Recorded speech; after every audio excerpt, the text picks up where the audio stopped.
বান্দরবানে কর্মরত বিজিবি সদস্য রাজিবুল ইসলাম রাজা গলায় রশি নিয়ে আত্মহত্যা করেছে। তিনি শৈলকুপার সারুটিয়া ইউনিয়নের বিত্তি বাখরবা গ্রামের আবেদ আলীর ছেলে। তার প্রয়াণে শোকের ছায়া নেমে এসেছে পরিবার, সহকর্মী ও গ্রামবাসীর মাঝে। জানা যায়, প্রায় 12 বছর ধরে সীমান্ত রক্ষার কঠিন দায়িত্ব পালন করে আসছিলেন রাজা। কিন্তু কেন তিনি এমন চরম সিদ্ধান্ত নিলেন তা কেউ বুঝতে পারছে না। তার পরিবার বলছে, আমরা জানি না রাজা কেন এমন করলো, এটা রহস্যজনক।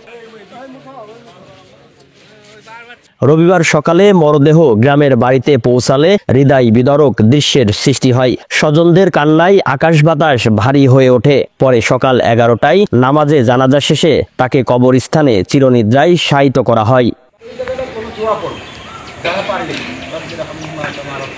দাফনের সময় বিজিবির সদস্যরা উপস্থিত ছিলেন। পাশাপাশি গ্রামের অসংখ্য মানুষ ভিড় জমিয়েছিল রাজাকে শেষবারের মতো বিদায় জানাতে। এদিকে রাজার এই রহস্যজনক মৃত্যু নিয়ে নানা প্রশ্ন ঘুরপাক খাচ্ছে। কি এমন ঘটেছিল যা তাকে আত্মহননের পথ বেছে নিতে বাধ্য করলো? এ বিষয়ে পরিবার ও স্থানীয়রা কোনোভাবেই কিছু জানাতে পারেনি।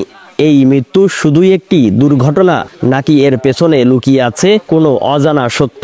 এমন প্রশ্ন সবার মনে। উপস্থিত বিজিবির পক্ষ থেকে এ বিষয়ে কোনো মন্তব্য পাওয়া যায়নি।